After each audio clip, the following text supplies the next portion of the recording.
In Whitby, the fog hides more than the sea. It hides a murderer's hand. Holmes must unmask the unseen threat. Welcome to Revenge Oath. I'm your host, Canon Dorian. Share your thoughts below. Where are you tuning in? Now begins Sherlock Holmes, Whitby's deadly fog and the hidden killer. It was in the autumn of '92 that I first heard of the affair which the newspapers so extravagantly named the Whitby Horror. Though much has been written since in the sensational press, no account has, to my knowledge, conveyed either the true sequence of events or the singular deductions by which my friend Mr. Sherlock Holmes pierced through the veil of deception. I therefore take it upon myself, with his leave, to record the case as it unfolded before us. At the time, London lay beneath one of those persistent blankets of yellow fog which render the very heart of the metropolis strange and menacing. For 3 successive days the lamps along Baker Street burned from noon until midnight, and the rattling of hansom cabs sounded ghostly as they loomed out of the thick, oppressive air.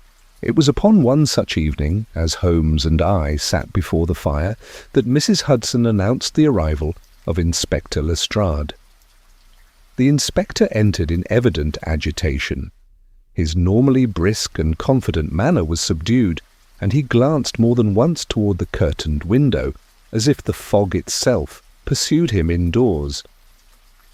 "You have heard nothing of the Whitby case, Mr. Holmes," he began, taking the chair Holmes indicated. "I rarely glance at the public prints, save to correct their errors," said my friend, stretching his long fingers toward the blaze. "But Whitby, if I'm not mistaken, is a quiet coastal town in Yorkshire, hardly the theatre for a crime worthy of Scotland Yard's attention." Lestrade shifted uneasily. "Quiet it may be, sir, but last week it was the scene of a death most unnatural. The body of Sir Geoffrey Whitby was discovered upon the very cliff path that bears his family's name. At first we supposed it to be an accident. The ground is treacherous, and the fog that night was thick as pitch. But—" he paused, lowering his voice. "The physician's report leaves little doubt. Sir Geoffrey was dead before his body touched the rocks below." Holmes's eyes gleamed with sudden interest. "Dead before the fall, you say?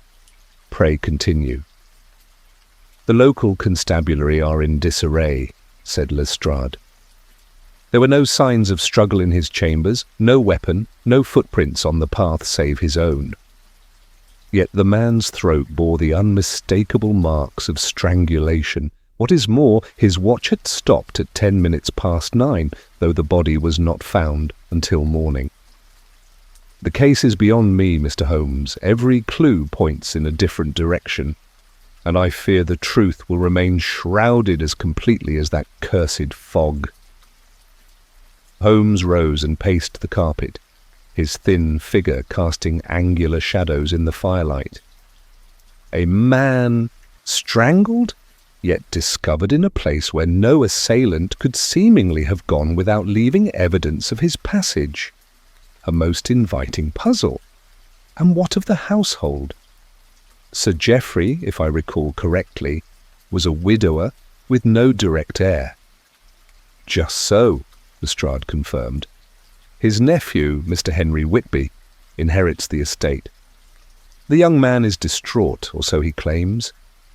Yet there are whispers of debts, gaming houses, and certain questionable companions in London.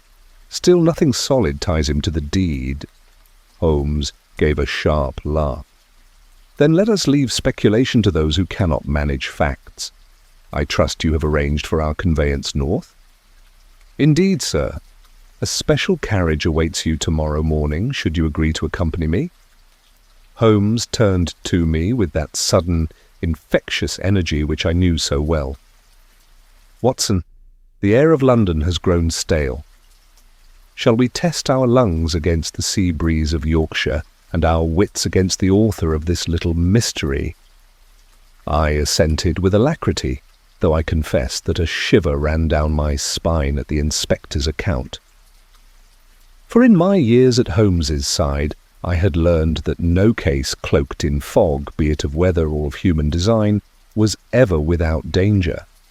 And thus began our journey into one of the most perplexing enigmas ever to cross the threshold of Baker Street. The following morning I found Holmes and myself at Euston Station, the mist still heavy about the great iron girders of the roof, so that the entire concourse seemed a cavernous chamber cut off from the sun. Lestrade, who had joined us, was in brisk spirits now that the prospect of movement replaced the dreary waiting of London. Our luggage was swiftly stowed, and within a quarter of an hour the engine shrieked, the whistle cut the fog, and we were borne northwards toward Yorkshire. Holmes, as was his habit upon the outset of an investigation, lapsed into a silence that was at once complete and yet full of a curious tension. His long fingers drummed against the arm of the seat, and from time to time his grey eyes wandered to the damp window, though I doubt he saw the blurred landscape beyond. I occupied myself with my newspaper, but every mention of Whitby in its columns was of the most general character, and none contained those details which Lestrade had briefly shared with us. At length Holmes turned his gaze from the rain-streaked glass. "Pray tell me, Lestrade, the precise sequence of discovery." "It is always in chronology that the human mind falters most." The inspector cleared his throat. Sir Geoffrey dined alone at 7, as he was in the habit of doing. His nephew, Henry, was in London that evening. There is no dispute on that point. The butler last saw Sir Geoffrey at 8:15, reading in the study. The maid, passing along the passage to her room shortly before 9, reports hearing the scrape of a chair as though he had risen from the table. Thereafter, silence. At dawn, the coastguard discovered the body below the cliff path that leads from the back garden of Whitby Hall down toward the harbour. "And the throat?" Holmes asked sharply. "Marked by 2 deep contusions front and back. No ligature found, no bruising on the arms to suggest a struggle. The doctor swears the pressure was such as to cut off breath in an instant." Holmes leaned back, eyes half closed. "Then the murderer was no weakling, but a person of great resolution, who struck at the precise moment when Sir Geoffrey was unprepared. Remarkable." He fell again into silence, while I considered the picture forming in my mind: a stately house shrouded in fog, an old man of influence departing his study to meet his fate, and the lonely path along the cliff edge where his body was staged to mimic an accident. As the day wore on, the scenery grew wilder. Grey fields gave way to moorland, with low stone walls stretching across the heather, and sheep huddling in the chill. By late afternoon, the tang of salt was on the air, and when at last the train drew into Whitby station, the town lay beneath a veil of rolling mist that seemed to spring from the sea itself. A waiting carriage bore us swiftly through narrow streets, past the shadowy bulk of the ruined abbey on the height, and on toward Whitby Hall. The house, though grand, presented a melancholy aspect, its windows blurred with condensation, and the garden hedges dripping from the clammy fog. We were admitted by a grave butler, whose expression betrayed both fatigue and unease. "Mr. Henry Whitby awaits you in the drawing-room, gentlemen," he said, ushering us through a hall lined with ancestral portraits. I could not but note that each face, stern or solemn, seemed to peer at us with suspicion from beneath the varnish of centuries. The young man who rose to greet us was of middle height, fashionably dressed, and though his words were courteous, his features bore marks of strain. His eyes darted often toward Holmes, as though anxious to read the judgment forming in that formidable mind. "I thank you for coming, Mr. Holmes," he said, shaking hands with some eagerness. "The entire town whispers of foul play, yet I find myself powerless to act.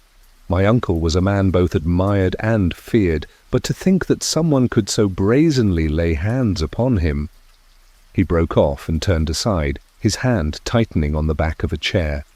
Holmes regarded him coolly. "Grief often lends itself to rhetoric, sir. Let us confine ourselves to facts. I understand you were in London upon the evening in question?" "Yes," Henry replied quickly. "At my club, from 6 until past midnight. Many gentlemen can vouch for it." "Quite so," said Holmes. "And the household here, were there any visitors that evening?" "None," Henry answered. "My uncle rarely received guests. He was of a solitary bent in his later years." Holmes asked a few more questions concerning the disposition of servants, the location of certain rooms, and the habits of the deceased. He noted each reply with that peculiar stillness of expression which concealed more than it revealed. When at last Henry excused himself, Lestrade leaned forward. "Well, Mr. Holmes, what do you make of the nephew? To my mind, motive lies ready to hand, though the alibi seems sound enough." Holmes smiled faintly. "Alibis, my dear Lestrade, are too often contrived to be wholly trusted, but we must not precipitate. A man who inherits an estate has certainly the motive, yet whether he possessed the means is another matter entirely. Before we condemn or absolve him, we shall examine the study where Sir Geoffrey was last seen alive." By lantern light we were conducted to a sombre chamber at the rear of the house.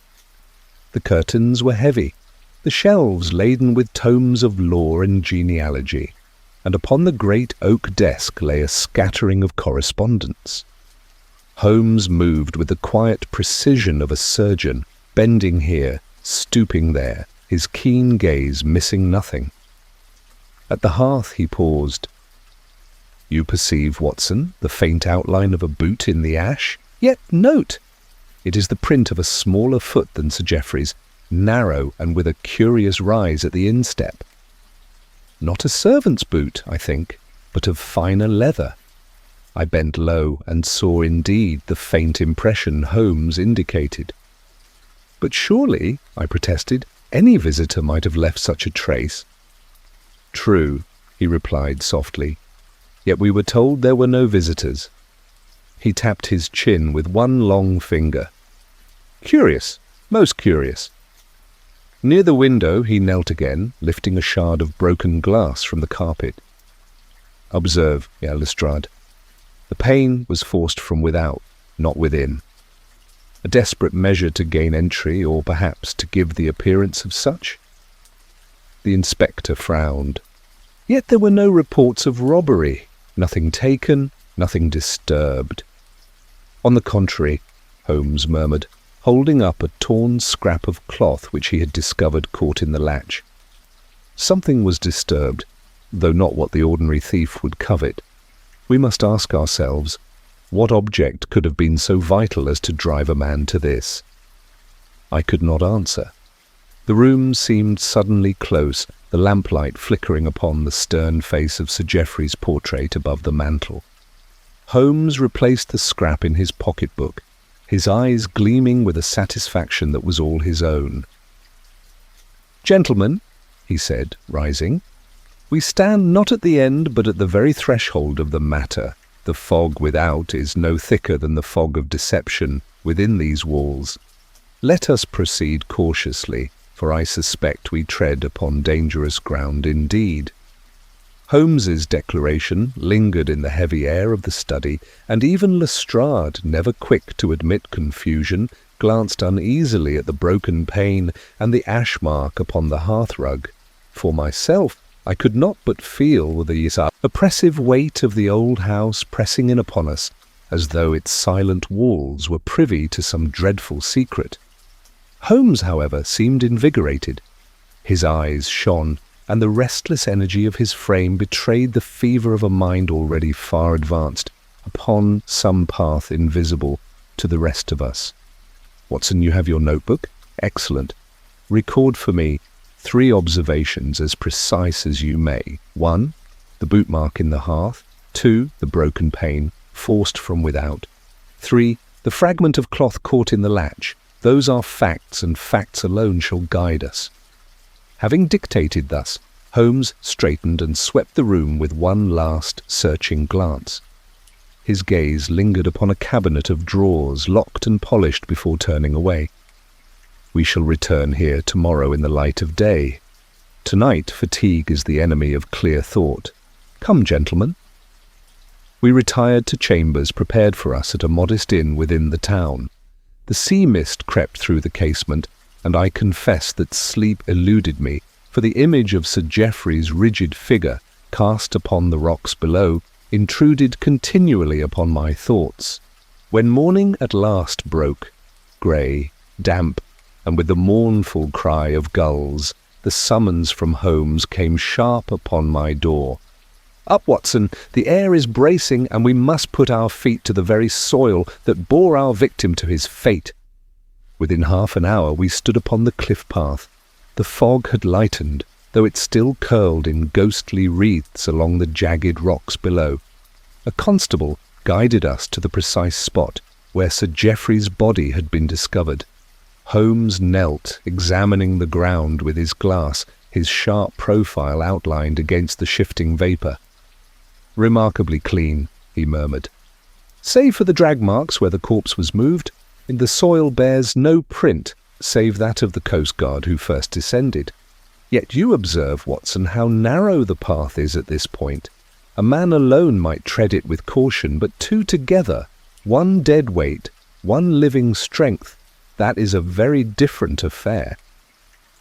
I followed his gaze to where the cliff jutted outward, leaving barely room for a single person to pass. "Then you suggest, Holmes, that the body was not carried here by another?" "Precisely. It was deposited with design, but by what contrivance? That remains." He paced a short distance, then suddenly stooped. Between two tufts of seagrass he extracted a small metallic object. He held it aloft, a clasp of some sort, of foreign workmanship, its surface tarnished, but its design unmistakably delicate. "A lady's," I ventured, "or a man's, should he affect unusual adornment. But mark this, it bears traces of sea rust, yet its break is fresh. It was wrenched free, not discarded. That, Watson, is the whisper of violence." Lestrade's brows are knitted. "A trinket proves nothing, Holmes. Half the town walks this path of an evening." Holmes smiled with that infuriating calm which I had seen break the composure of many witnesses. "Just so, Inspector, and yet of all those half-town promenaders, how many, think you, forced their way into a locked chamber by shattering a pane of glass? No, the clasp belongs to our midnight visitor, and by its chain we shall reel him, or her, ashore." We descended again toward the hall, where Holmes requested a word with the servants. They assembled in the great kitchen, a timid company. Maids with aprons, the butler stern, the cook with arms folded. Holmes questioned each in turn with brisk precision. The butler had locked the study at 11, he declared, and found it undisturbed at dawn. The maids had retired by 9. The cook swore no stranger had entered by the servants' door. Holmes's attention, however, fixed upon the youngest of the maids, a pale girl with wide eyes who trembled beneath his gaze. "You, child," he said more gently, "you passed the study before retiring. Did you see something unusual?" She hesitated, twisting her apron. Only that the curtains were not quite drawn, sir. I thought I saw a shadow move within, but the master had guests before. Sometimes they came by the garden way. I did not wish to intrude." "Guests, you say?" Holmes leaned forward. "And who were these mysterious visitors?" She shook her head quickly. "I never saw their faces, sir. Only once or twice late at night. They came when all else was quiet." Holmes dismissed her kindly, but I noted the glitter in his eyes as we stepped again into the corridor. "Watson, the web tightens. We have a dead man, a broken window, a trinket torn free, and whispers of secret guests admitted under cover of darkness. This is no random act. but a design long prepared. Yet the heir, Henry Whitby, where does he stand? I asked. In the shadow, Holmes replied curtly. Too obvious, perhaps. His alibi may conceal complicity, or it may be genuine, but until I know why a wealthy baronet should be strangled without struggle in his own study and then flung upon the rocks like refuse, I shall not pronounce upon his nephew's guilt. As he spoke, Henry Whitby himself appeared at the end of the hall. He advanced swiftly, his face pale with agitation. "Mr. Holmes, you must come at once. In sorting my uncle's papers, I have found something strange, something that may bear upon his death." He led us to the locked cabinet, which Holmes had eyed the previous evening. The key, Henry explained, had been discovered in the dead man's waistcoat. Within the drawers lay bundles of correspondence, most unremarkable, bills, legal papers, charitable subscriptions. Yet in the lowest drawer Holmes drew forth a packet bound in ribbon, containing letters in a flowing, foreign hand. Holmes scanned them rapidly, his brow darkening. "French," he muttered, "and of recent date. Watson, your pen, if you please." He noted down certain passages, then turned to Henry with sudden sternness. "Sir, did you know that your uncle maintained a correspondence with one Madame Estelle Fournier of Paris?" Henry started violently. "Estelle? No, I never heard the name. What business could he have with her?" "That," said Holmes, slipping the letters into his pocket, "is precisely the question. But mark me well, gentlemen. The fog that hides our murderer begins already to lift. By nightfall I hope to pierce it still further."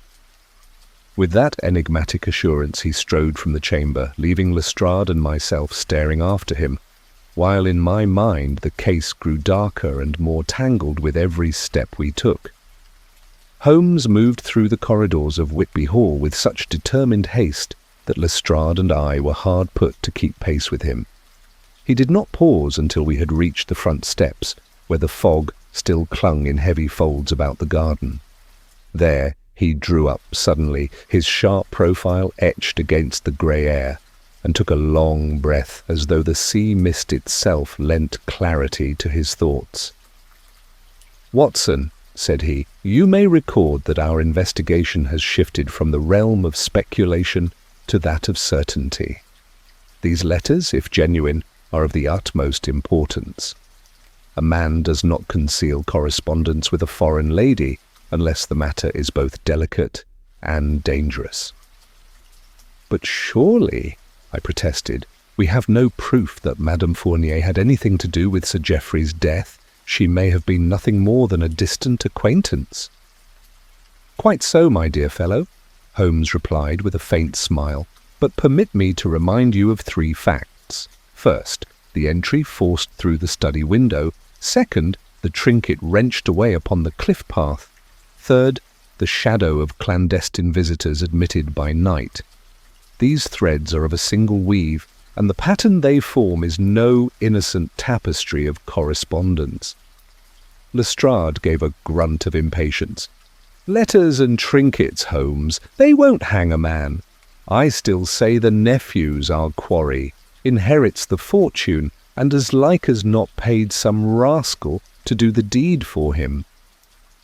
Holmes regarded the inspector with good-humoured disdain. "You are welcome to your theory, Lestrade, provided you do not obstruct mine.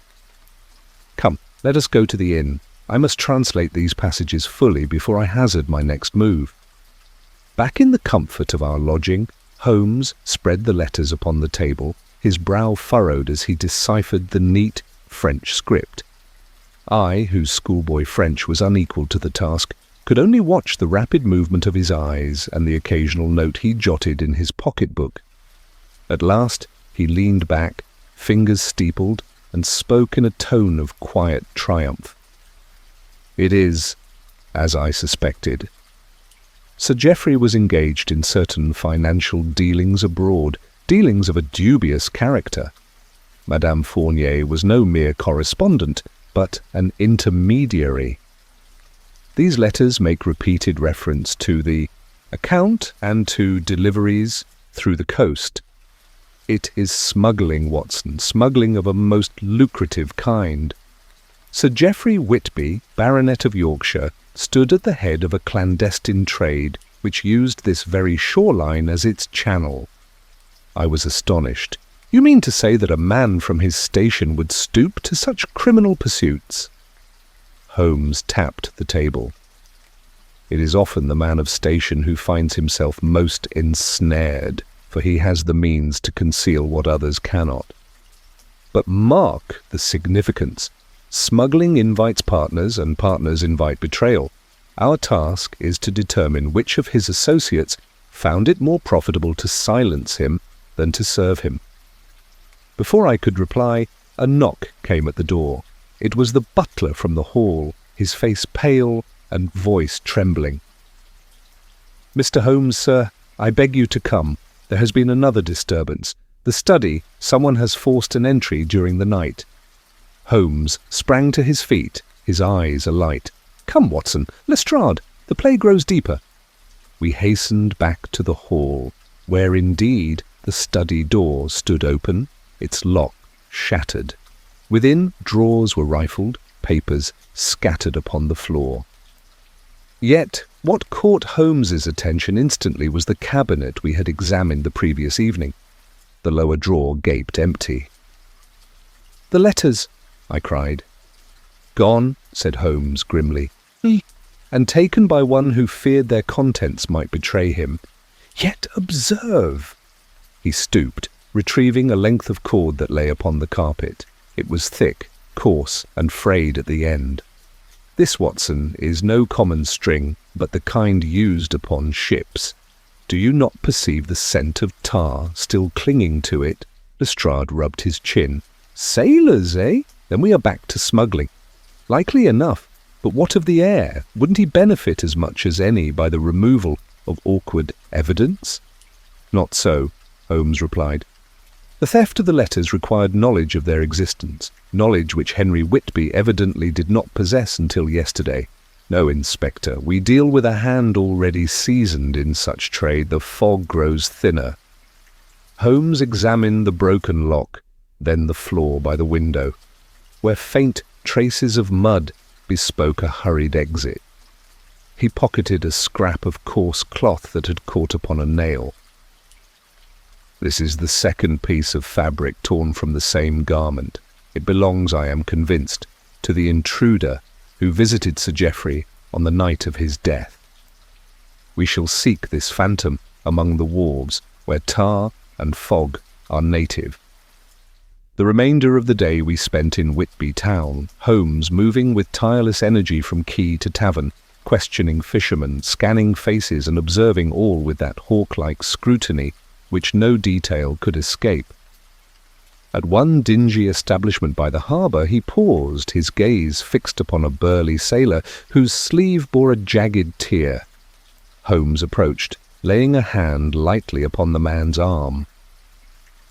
"A rough night's work, friend," the sailor started, his weathered face paling as he stammered some denial.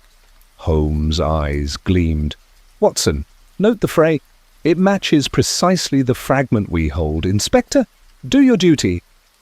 Lestrade advanced, producing his warrant card, but before he could speak the man bolted for the door. A wild chase ensued through the fog-laden streets, the fellow darting like a shadow between alleys and over cobbles. Holmes pursued with astonishing speed, his cloak streaming behind him, while Lestrade and I gave what chase we could. At last, cornered by the harbour wall, the sailor turned, brandishing a knife. "Stand back, or by heaven I'll carve a lot of you," he roared. Holmes raised his hand, calm as ever. "Violence will avail you nothing. You are already ensnared. The cloth, the cord, the letters, all speak against you. Better surrender now, for the gallows is the only end of such a path." The man's arm wavered, then dropped. With a curse he flung the knife into the sea and submitted to Lestrade's grasp. As the inspector led him away, Holmes regarded me with a curious expression. "Do not be deceived, Watson. We have secured a pawn, not the player. This fellow is but a tool, set to fetch what others dared not risk. The true hand remains concealed, but tonight's chase has brought it closer to light. The fog lifts, but I fear what waits beyond."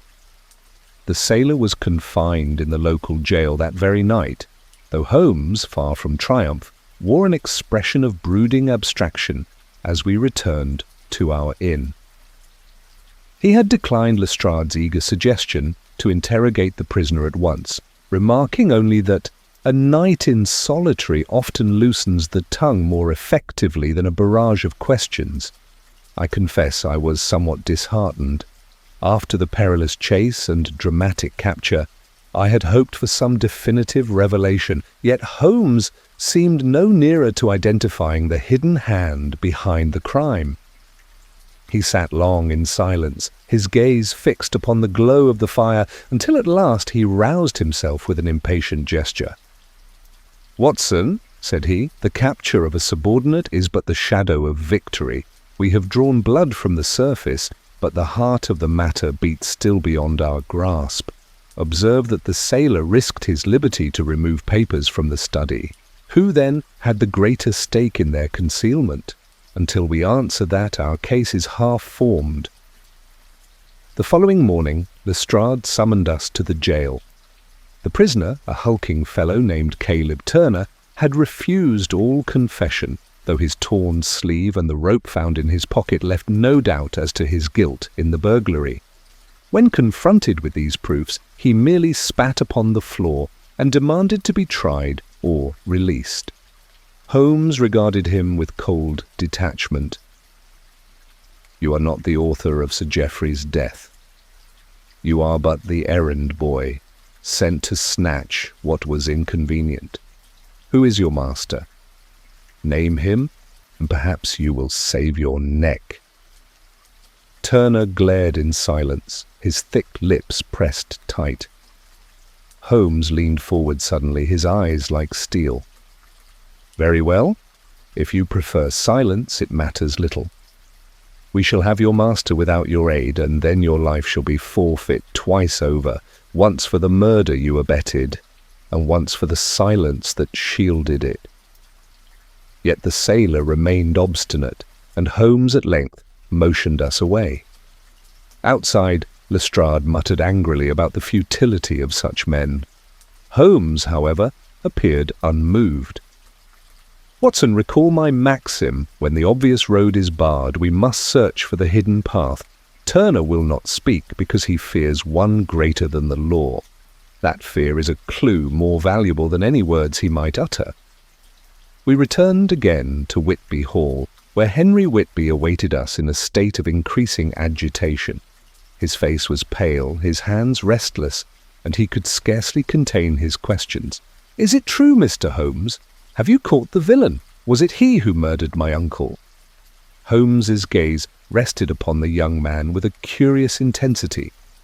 "Your impatience does you little credit, sir. Yes, a man has been apprehended, but whether he struck the fatal blow is another question. Tell me, did you ever hear your uncle mention the name Fournier?" Henry shook his head vehemently. "Never, I swear it. My uncle was a stern and secretive man, but had he dealt with abroad, I was wholly ignorant of them. Do you believe this woman was connected to his death?" "I believe she holds a key, though not the entire lock," Holmes replied. "But perhaps you can aid us in another matter. Did your uncle keep a small box, metal or wood, in which papers of special value might have been placed?" Henry considered. "Yes, a lacquered box from the Orient. It always stood upon his desk, but it is gone. I noticed its absence yesterday." Holmes's lips tightened. "Exactly so. Our sailor did not risk his life for letters alone. The box has vanished, and with it the evidence that might condemn his master." For the remainder of the day, Holmes busied himself with inquiries among the merchants of the town, questioning jewellers, pawnbrokers, and dealers in curiosities. Each man professed ignorance of the missing box, until at last, near dusk, we entered a narrow shop upon the harbour front. Its windows were filled with nautical instruments, its air thick with the tang of tar and oil. The proprietor, a wizened fellow with a glass in his eye, trembled noticeably when Holmes described the box. "Why, sir," he stammered, "a sailor did indeed bring such an item 2 nights ago, but I would have none of it. Too fine for the likes of him. I told him so, and he left in haste. He muttered that another would take it, one who had dealings in scarcer wares." "And this other?" Holmes pressed. The man swallowed hard. I cannot say, but I know the sailor was bound for the East Jetty. There are warehouses there, some respectable, others less so." Holmes thanked him with a curt nod and led us out into the gathering fog. "The East Jetty," he murmured. "Watson, Lestrade, we are upon the scent." We made our way along the waterfront, the mist closing round us until the lamps glowed like dull embers. The warehouses loomed dark and silent, their doors fastened, their windows shuttered. Yet Holmes, moving with the surety of instinct, halted before one whose timbers were damp and warped. He placed his ear to the crack of the door, then motioned us to silence. Within, faint voices murmured. "2 men," he whispered. "One speaks French, the other English, with the accent of this coast. Step softly, gentlemen." Before we could act further, the door creaked and a figure slipped out, cloaked and hooded. Holmes leapt forward, seizing the sleeve. The man cried out and wrenched free, but not before Holmes tore away the hood. In the dim light, I glimpsed a pale, sharp-featured face, the eyes glittering with fury, before he vanished into the fog. Holmes straightened, the torn fragment still in his hand. "There, Watson, goes the true adversary, not a sailor nor a common smuggler, but a man of subtlety and command. Did you mark the face?" "I know it well from the description. That was Armand Fournier, brother to the Lady of Paris. Our case takes a darker turn than I had feared." His tone was grave, yet I felt in his words the thrill of approaching revelation. For the fog, though dense, could no longer conceal the shape of the enemy whose hand had guided all from the first. Holmes stood in the drifting fog, the fragment of cloth clutched in his hand, his expression one of grim satisfaction mixed with a sharper wariness than I had ever seen upon his features. The name of Armand Fournier hung between us like the toll of a bell. Lestrade, though visibly shaken by the glimpse of our quarry, sought to bluster his unease away. "So this Fournier is our man, eh? Then we've to set the watch on the harbour, and he'll not slip our net a second time."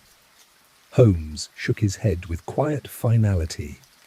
"You underestimate him, Inspector. Armand Fournier is no common smuggler. He has commanded vessels, evaded customs across 3 nations, and by reputation alone has corrupted more than one honest man to his service. If he is here, it is not to flee, but to secure what remains of his enterprise, and perhaps to silence the one man who could have unmasked him." "You mean Sir Geoffrey?" I murmured. "Precisely. The baronet may have found his conscience, or his courage, too late. But in trying to sever ties with Fournier, he signed his own death warrant. That is my hypothesis. Yet hypotheses are but shadows until facts bring them substance." The warehouse door now stood ajar, and Holmes, never one to waste opportunity, slipped inside, bidding us follow. The place smelled of brine and damp rope. Lanterns flickered upon stacked crates, some marked with foreign shipping codes, others unmarked but sealed with wax. Holmes examined them closely, running his hand over the imprints, then prizing open a lid with his penknife. Inside lay bottles of a clear liquid, neatly packed in straw. He held one up to the lantern. "Brandy," he said softly. "Thousands of pounds worth if landed free of duty. Here, Watson, is the motive writ large. Smuggling upon this scale is not the pastime of fisherfolk, but the enterprise of men who command influence, money, and ruthlessness." Lestrade sniffed at the bottle and gave a grudging nod.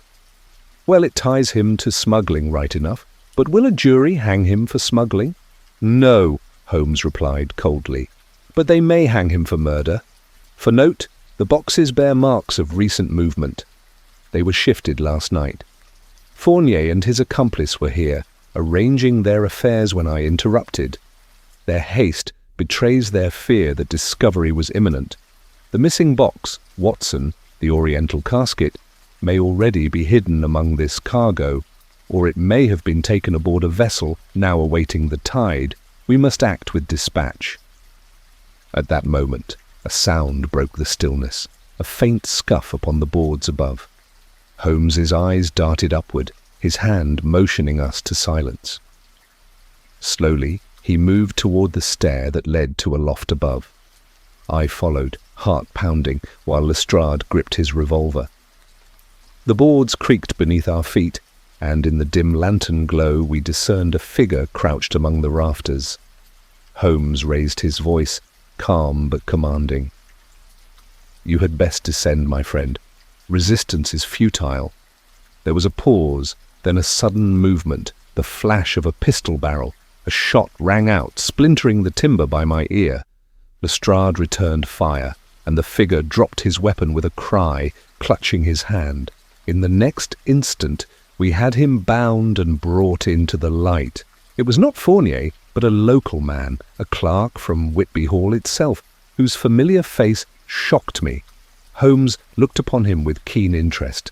Mr. Phelps, if I am not mistaken, Sir Geoffrey's own secretary. Ah, Watson, how treachery thrives in trusted corners. The man trembled, blood seeping from his wounded hand. "You don't understand," he gasped. "I had no choice. Fournier holds me in his power. He swore to ruin me if I betrayed him." Holmes's tone was pitiless. "And so you betrayed your master instead? You aided his murder, rifled his study, and thought to conceal the truth beneath this fog, but the fog is lifting." Phelps broke into sobs, confessing that he had opened the study window on the fatal night, admitting Fournier by arrangement.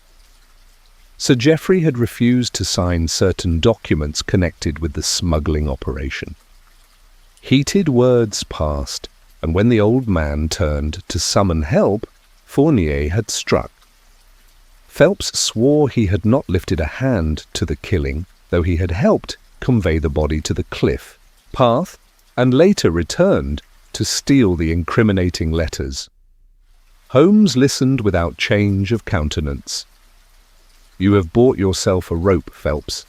It matters little whether your hands tightened upon Sir Geoffrey's throat or merely guided the way.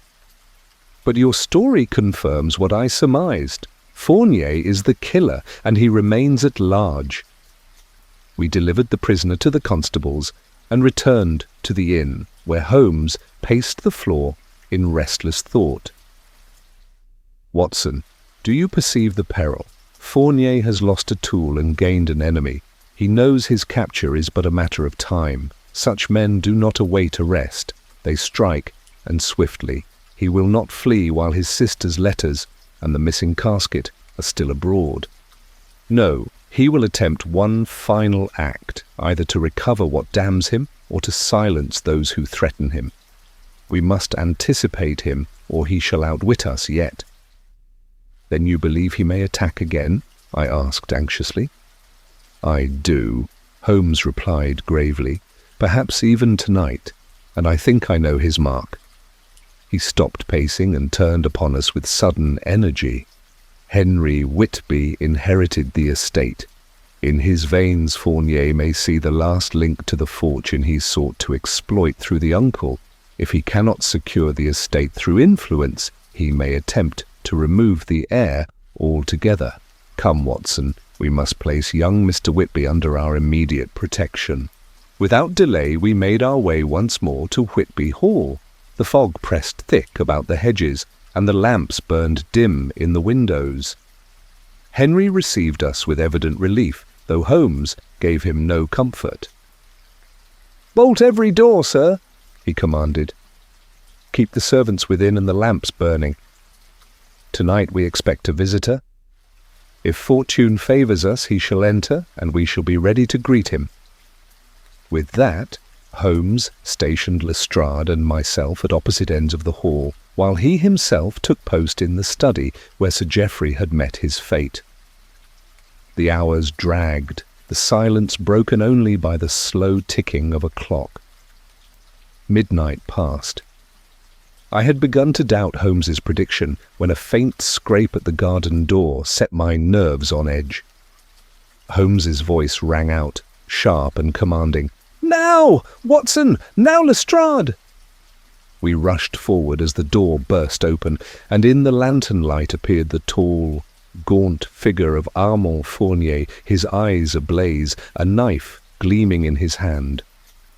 The knife glinted wickedly in Fournier's grasp as he surged into the room, the suddenness of his entrance more like the spring of a beast than the calculated move of a man. His tall frame loomed in the lamplight, and for an instant he seemed less a smuggler than some avenging spectre, born of the very fog that clung outside the window-panes. Henry Whitby froze where he stood, his face drained of colour, while Lestrade and I moved at once to intercept. Holmes, however, did not stir an inch from his post by the study desk. His voice cut the air with startling clarity. "Put down that blade, Fournier! You are beaten!" The Frenchman's eyes flickered to Holmes with a mingling of fury and admiration. "You again," he snarled, "always a step ahead like some phantom of the law. But you misjudged me, monsieur. I am never beaten while I still draw breath." With that, he lunged towards young Henry. I sprang forward, but Fournier's arm swept me aside with astonishing strength. The knife rose, gleaming in the lamplight. Then came a sharp crack, the unmistakable report of Lestrade's revolver. Fournier staggered, his knife clattering to the floor. Still, by sheer will, he forced himself upright, gripping the wound in his shoulder, and stumbled toward the window. Holmes moved then with the swiftness of a striking hawk. In a moment he had seized Fournier by the wrist, twisting the man's arm with an efficiency that compelled him to drop his weapon once more.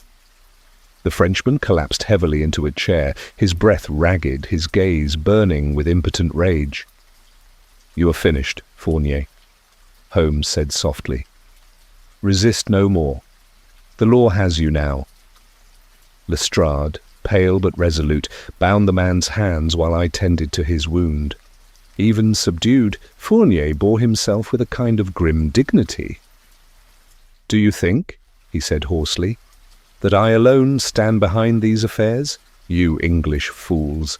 Cut one cord and another knot tightens. The web is greater than you can imagine." Holmes regarded him with a look that was both cold and curious. "A web, yes," he mused, "but even the grandest web collapses when its central thread is cut. You, Fournier, are that thread. Your boasts betray more than your silence would have concealed." Fournier spat a curse in his native tongue, but said no more. Once the prisoner was secured, Holmes ordered that he be taken under strong guard to the local jail. Lestrade, flushed with the triumph of capture, left with the constables, though I could see Holmes remained unsettled. He did not share the inspector's satisfaction. As soon as the door closed behind the party, Holmes turned sharply to Henry Whitby, who had sunk into a chair, still trembling. "Mr. Whitby, I beg you to summon your strength. We are not at the end, but at the beginning." Fournier's words, though intended to cow us, contained truth. There remains the matter of the missing casket and the letters it contained. Until that is secured, your household stands in danger. Henry raised his eyes with confusion. "But if Fournier is captured, surely the peril will end." Holmes shook his head. "If Fournier is but one strand in a network, then others may move to recover what he could not. We must not deceive ourselves that a single arrest ends this matter. No, Watson, the true challenge lies ahead." As if to lend weight to his prediction, scarcely had the dawn broken when a message arrived by special courier. Holmes tore it open and spread the paper upon the table. The handwriting was jagged, hurried, but the words were clear. "Release Fournier or the boy pays the price." A chill passed through me as I read the threat. Henry, alarmed, pressed forward, his voice breaking. "Do they mean me?" Holmes laid a steady hand upon his shoulder. "Doubtless, but threats are a weapon of desperation, not of strength. What interests me is the hand that penned this note. Observe the ink, Watson, still fresh, but smudged in the upper corner. And the paper, coarse, yet bearing the faint impression of a stationer in York. We shall trace it." He turned the slip over thoughtfully. "Our adversaries know Fournier's capture imperils their scheme. They act hastily. That haste shall betray them." Holmes then directed that Henry remain under strict watch at the hall, while he and I rode at once into Whitby town. The morning air carried away the fog of the previous night, revealing the harbour in sharp, bracing detail. Holmes, however, seemed scarcely to notice the bustle of sailors or the gulls wheeling overhead. His eyes roved ceaselessly, as if he sought in every passer-by a trace of our hidden enemy. At a small stationer's shop on Baxtergate, Holmes paused and entered. Within minutes he had extracted from the bemused proprietor the knowledge that a gentleman had purchased a sheaf of that very paper 2 days prior. The description, tall, broad-shouldered, with a scar upon his chin, did not match Fournier, but suggested another member of his circle. "Ah," Holmes murmured as we stepped outside. "The net is widening, Watson. Fournier may have been the mastermind, but he had lieutenants, and one of them is still free, desperate, and dangerous." Even as he spoke, a commotion arose further down the quay. A crowd had gathered, voices raised in alarm. We pushed our way through, and there, upon the wet planks, lay the body of a dockhand. His throat was bruised, his pockets turned out. Holmes bent over him, his eyes narrowing. "Note this, Watson," he said in a low voice. "The bruises are fresh. This poor fellow saw something he should not, and the conspirators silenced him. But look, the scrap of paper clutched in his hand, half an address torn hastily." He held it up. The fragment bore only 2 words, "Cliff House." Holmes's face lit with sudden intensity. "At last, the fog parts and the path becomes clear. Cliff House lies beyond the harbour, upon the headland. It is an abandoned dwelling, but I dare say it shelters more than cobwebs at present. Come, Watson, we must waste no moment. The true heart of this mystery beats there, and if we are bold, we shall unmask every last strand of this deadly web." The name of Cliff House seemed to strike Holmes with an almost galvanic effect. He strode briskly along the harbour front, scarcely waiting for me to keep pace, his gaze fixed ahead, as though he already envisioned the scene awaiting us upon the lonely headland. The townsfolk, murmuring over the murdered dockhand, faded into the background of our haste. Holmes's features, set in stern resolve, betrayed the intensity of his thought. "Watson," he said at last, his voice low but urgent, "we stand upon the brink of the solution. The enemy has revealed his lair, and only daring will prise open the last secrets of this conspiracy. Cliff House is our battlefield." The road wound upward out of town, past craggy slopes where the sea foamed white against the rocks below. At intervals the ruins of old signal towers stood sentinel, grim reminders of past ages. The wind had risen, carrying with it the salt tang of the sea. I could not shake a sense of foreboding, as though the very elements conspired to warn us of peril ahead. At length the silhouette of Cliff House appeared, stark and brooding upon the cliff edge. Its windows were dark, its roofline jagged against the sky. The place looked deserted, yet as we drew nearer, Holmes raised a hand, bidding me pause. He crouched beside the path, brushing aside a scatter of footprints impressed into the damp earth. "Observe," he whispered. 2 men at least, one heavy set, the other lighter, but carrying weight upon his right shoulder. See how the prints deepen unevenly. They passed an hour ago. I bent to look, yet could not fathom the fine distinctions he so readily divined. Holmes's certainty admitted no doubt, however, and we pressed forward with renewed caution. He bade me keep close, revolver at hand, while he himself moved with a stealth born of long practice in such ventures. We skirted the building's flank, coming at last upon a side window where the glass was broken. Holmes peered through, and I followed his gaze. Within, a lantern burned dimly, casting shadows upon stacked crates and a table strewn with papers. 2 figures bent over the table, their voices audible, though muffled. Holmes's eyes gleamed. "Our quarry, Watson. Let us learn their purpose before we strike." We crept nearer, the salt wind tearing at our coats. From within, snatches of their conversation reached us. "The letters. Must be on the tide tonight. Without them, Fournier is lost." "Fournier is taken. Did you not hear? The fool was caught last night." "Then all the more reason to move swiftly. If the casket falls into Holmes's hands—" The name seemed to sting the air. I glanced at Holmes, who merely inclined his head with grim satisfaction. Their words were cut short by the sudden scraping of a chair. One of the men rose, carrying a lantern toward the broken window. Holmes drew me back into the shadows, just as the light swept across the wall. The figure was revealed, tall, scarred upon the chin, the very description given by the stationer. His companion remained half in shadow, but I could see he was of slighter build, his posture nervous. Holmes leaned close to my ear. "The scarred man is Fournier's lieutenant.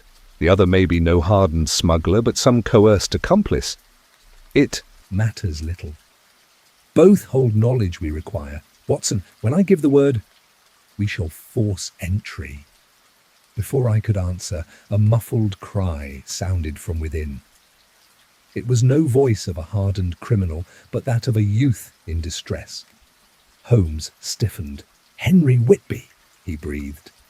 In an instant he had vaulted the sill. I followed, revolver raised, and together we burst into the room. The scarred man wheeled, a pistol already in his hand, while the slighter figure cowered away.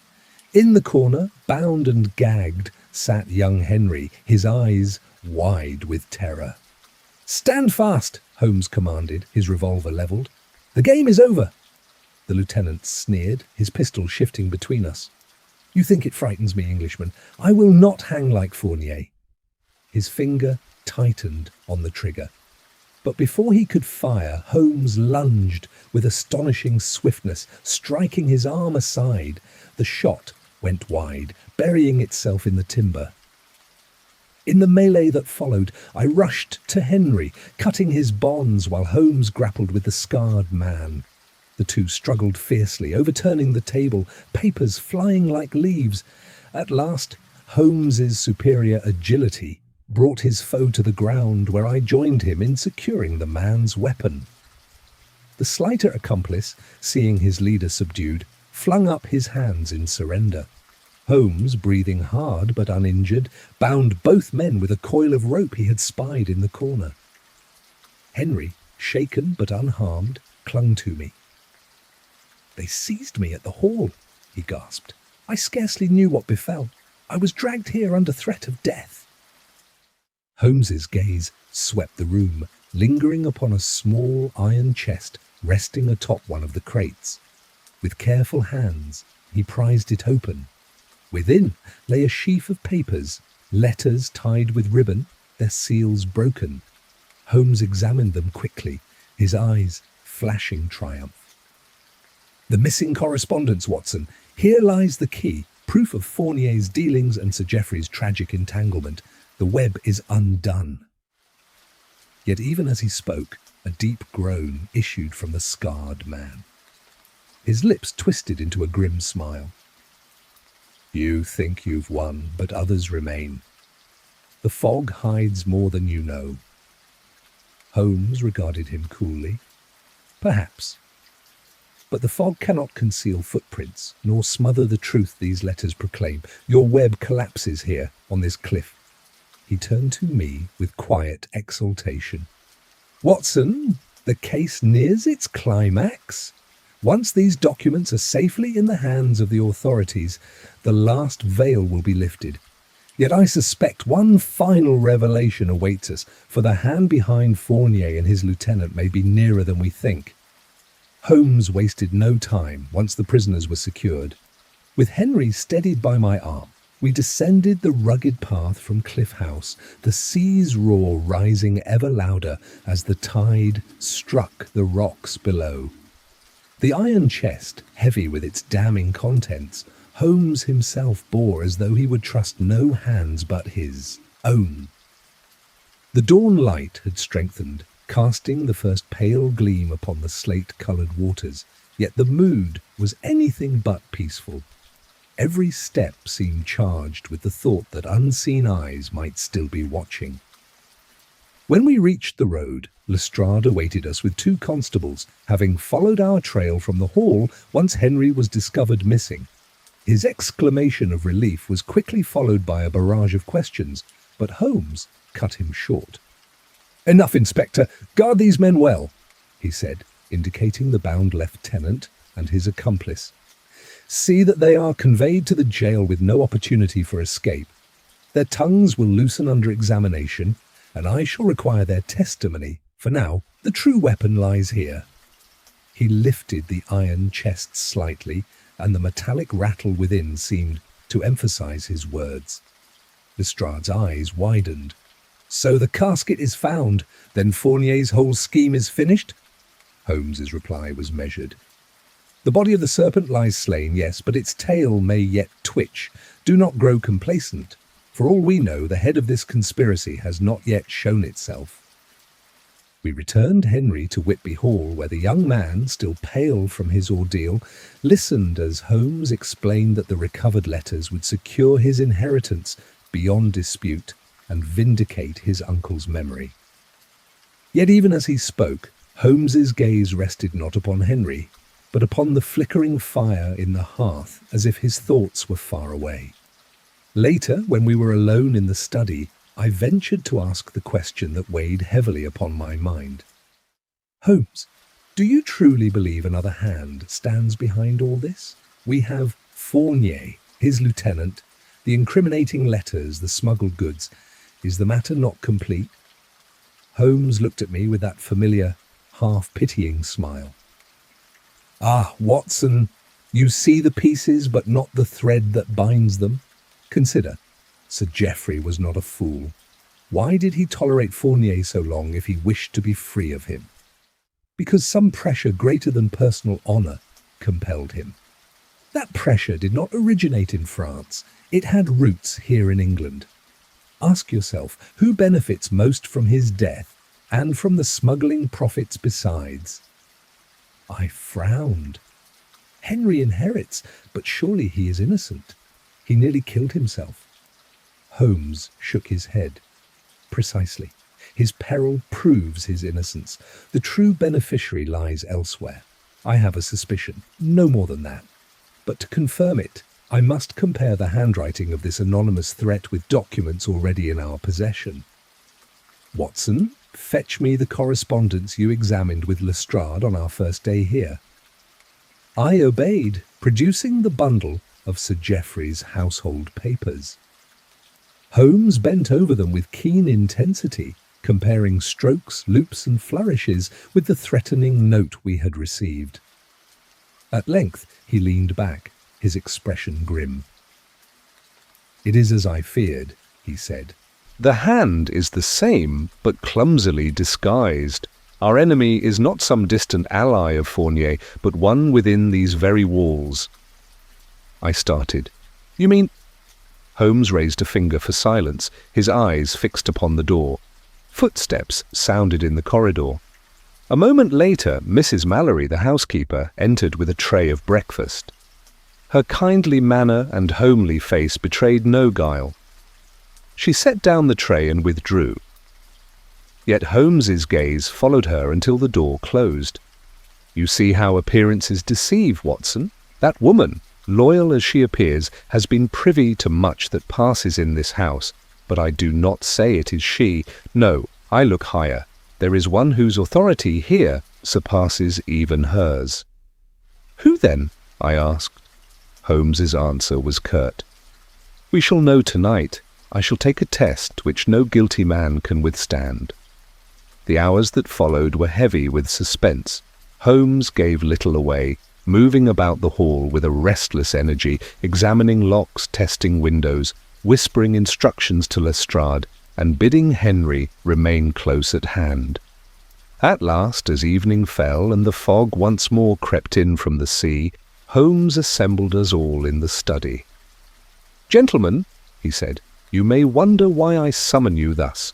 It is because the true villain of this affair has yet to be unmasked. Fournier was but an instrument.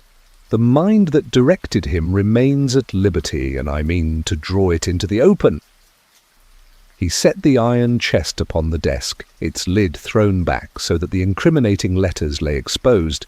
Then he extinguished all but a single lamp, casting long shadows across the room. "Watson, conceal yourself behind the curtain. Lestrade, stand guard at the door. Henry, remain seated, whatever occurs. Tonight we shall have our answer." The tension was palpable. Time dragged. The fire crackled softly. The clock ticked with maddening slowness. Then a faint sound, scarcely more than the brush of fabric against wood. The door creaked open. A figure slipped inside, moving with feline caution, eyes fixed upon the chest. For an instant, the lamplight revealed the face. I caught my breath. It was none other than Colonel Markham, Sir Geoffrey's cousin, whose presence at the hall we had scarcely noted in the confusion of recent days. He reached toward the chest, his hand trembling as it hovered over the letters. At that instant, Holmes's voice rang out, sharp as steel. "Your game is finished, Colonel. The fog cannot hide you now." Markham started violently, his hand darting toward his coat as though for a weapon, but Lestrade was upon him in a moment. The colonel struggled furiously, cursing under his breath, until he was disarmed and held fast. Holmes stepped forward, his eyes alight with triumph. "There, Watson, is the true author of this tragedy. Sir Geoffrey's death, the threats, the alliance with Fournier, all trace back to him. And tonight he revealed himself by his own hand." The colonel glared, but said nothing. Yet in his silence was confirmation enough. Holmes folded his arms, the faintest smile playing upon his lips. "The final knot is tied. Tomorrow, Watson, I shall lay the entire chain of reasoning before you. For now, let us rest secure in the knowledge that the shadows have yielded up their master." Colonel Markham, his face pale yet defiant, stood pinned between Lestrade and the constables, who had been summoned at Holmes's signal.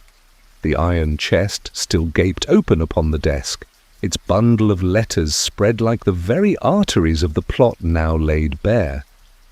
The fog pressed thick against the windows, muffling the world beyond, as though nature itself wished to hush the final act of this grim drama. Holmes regarded the colonel with that composed intensity which so unnerved the guilty. "It was a clever design," he said slowly, "but like all webs spun of greed and desperation, it bore within itself the flaw of overreach. You overestimated your hold upon Fournier and underestimated the tenacity of justice, a fatal miscalculation." Markham's lips twisted in a bitter smile. "You speak boldly, Holmes, but words are not proof. Shall I hang because you weave fancies from ink stains and footprints?" Holmes's eyes glinted. "Proof, Colonel, is what you sought to destroy this very night. That chest, with its letters, speaks louder than I. They reveal the smuggling partnership between you and Fournier, and they show how Sir Geoffrey's conscience at last revolted.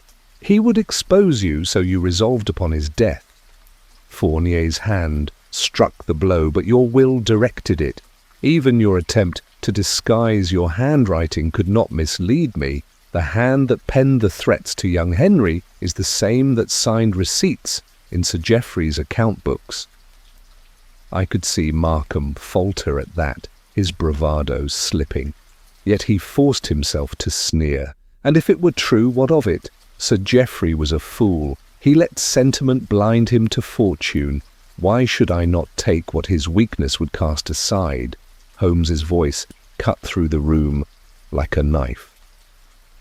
Because you chose murder as your instrument, you preyed upon a nephew's youth, upon a loyal servant's fear, and upon a smuggler's avarice, all to secure what was never yours by right.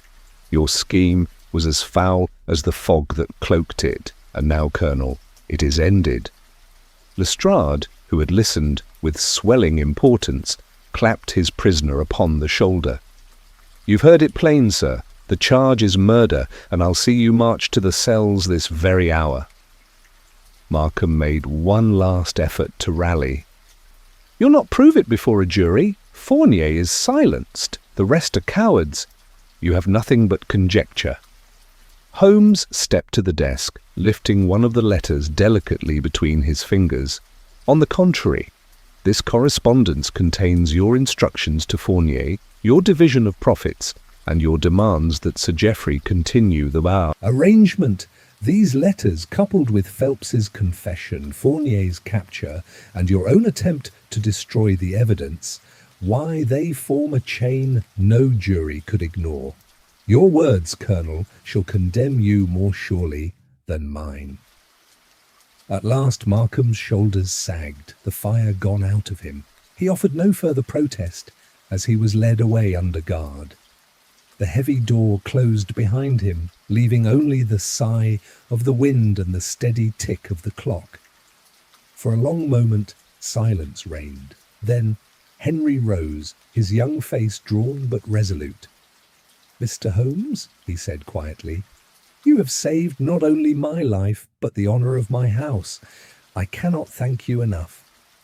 Holmes, with a rare gentleness, placed a hand upon his shoulder. "Say nothing of thanks, Mr. Whitby. Rather, resolve to steer your inheritance with a firmer hand than your uncle or your cousin. The shadow that has hung over this house is lifted, but shadows return if one forgets the lessons they conceal." Henry bowed his head, visibly moved. Lestrade soon departed with his men, swelling with pride at the capture he could now present to his superiors. Holmes, for his part, sank into the armchair by the hearth, his long fingers steepled beneath his chin. I knew that posture well and waited in expectant silence. "Watson," he said at last, his voice softened by weariness, yet sharpened by satisfaction. "You recall the steps, do you not? A fog-shrouded murder upon the cliff, a trail of smuggling goods, a secretary cowed into treachery. Fournier, the blade, the shadow. All were but fragments until the missing casket appeared. Once I saw that the anonymous threat bore the Colonel's hand, the last veil fell. From that instant every move was but a matter of positioning the pieces until the truth revealed itself. I could not but shake my head in wonder. You make it sound so inevitable, Holmes, yet I confess there were moments when the fog, both within and without, seemed impenetrable."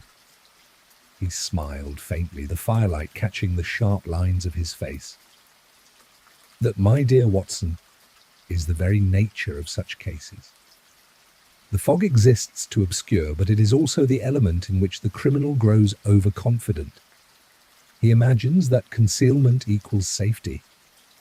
He forgets that even fog cannot erase footprints, nor silence a conscience, nor alter the nature of greed, and so, with patience, the fog yields." The crackle of the fire filled the pause that followed, and for a time neither of us spoke. At last Holmes rose, stretching his tall frame as though shedding the weight of the case. "And now, Watson, I believe we have earned our return to Baker Street. There awaits the violin.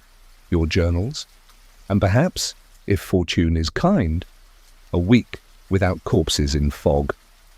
Though, and here his eyes glinted with that restless energy I knew too well, I should not count on it. Thus ended the matter of Whitby's deadly fog, and the hidden killer with justice secured, and the truth at last revealed. Yet even as the train bore us southward the next day, I found myself reflecting upon Holmes's words. For though the fog of Whitby had lifted, I knew there would always be other mists, other shadows, through which my friend would guide us with that singular light of reason which never faltered. The following morning dawned clear, the sea at Whitby glittering beneath a sun, freed from the suffocating fog that had for days hung about the town like a shroud. The contrast was so marked that it seemed to me a deliberate act of providence, a cleansing after the corruption Holmes had so adroitly unveiled. As we prepared to take the train back to London, Henry Whitby came once more to see us off, his youth marked now by a certain gravity born of trial. "Mr. Holmes, Dr. Watson," he said earnestly, "I shall not forget what has passed, nor the lesson it has taught me. This estate will not again be stained by secrecy or falsehood. It will, if I can help it, become a place of honour rather than of shame." Holmes inclined his head. "Guard well that resolve, young sir, for temptation is as persistent as fog. It may disperse in the sun, but it returns when vigilance wanes." Henry gripped my hand with warmth, then Holmes's with something like awe. When at last he had gone, Holmes settled into the corner of our carriage with the familiar air of one who has laid aside a burden. His eyes grew distant, the fingers of one hand tapping softly upon the window frame as the fields swept past. "You reflect upon the case?" I asked. "Indeed, Watson, it is a matter that bears examination, for it illustrates once more how the smallest irregularity, the crookedness of a pen stroke, the needless persistence of a threat may point the way through the densest fog. Markham believed that by driving fear into the lad, he might cloak his own complicity. Yet the very care with which he forged that letter betrayed him. Such excess of cunning, my dear fellow, is the commonest snare of the criminal mind." I could not but smile. "And Fournier?" "You played him like a trout upon a line." Holmes allowed himself a rare chuckle. "Fournier was ever the blunt instrument, useful to Markham, dangerous to all others. He had neither the wit nor the restraint for such a delicate enterprise. Once shown that the gallows awaited him, he was quick enough to betray the hand that had wielded him. A more honourable man might have perished in silence, but Fournier's loyalty was only to his own skin. Thus, Markham's fate was sealed the moment we brought the Frenchman to ground." "Then it was never in doubt?" I asked. Holmes leaned back, his gaze narrowing slightly. "On the contrary, Watson, until the chest was recovered, the case remained a tangled skein. The danger lay in presuming too soon, as Lestrade would gladly have done. I knew the Colonel's hand was in the matter, but until we laid bare his letters, I lacked the chain to bind him. It is one thing to suspect, another to prove. I could not hazard the honour of an innocent man by overconfidence." I was struck anew by the mixture of arrogance and scrupulousness in my companion, a mind soaring above the ordinary, yet fettered by its own severe standard of proof. It was this combination, I reflected, that rendered his triumphs so decisive and his failures so rare. The train thundered on, and Holmes, after a time, produced his violin case. He tuned the strings with practised fingers and drew the bow across them, letting a plaintive melody fill the compartment. It seemed to me the perfect requiem for Sir Geoffrey, whose conscience had sought to cast off its guilty partnership too late, and for Fournier, whose avarice had dragged him to ruin. As the tune faded, Holmes set down the instrument and said, "The world is full of fogs, Watson, some born of weather, some of the mind. A man who values truth must be prepared to pierce them, no matter the peril. Yet when the fog lifts, one sees not merely the villainy, but also the endurance of those who resist it. Remember young Whitby? In him perhaps the sun has broken through. I could not answer at once, for my thoughts were full. But as London's spires at last rose upon the horizon, I found myself marvelling once more at the singular genius of my friend. The case of Whitby's deadly fog had ended with the villain unmasked and justice restored, yet its memory lingered like the echo of the sea, ominous, eternal, and strangely beautiful. And so I resolved, as ever, to set it down faithfully in my journals, so that others might glimpse what I had seen, the brilliance of Sherlock Holmes shining through the darkest of mists.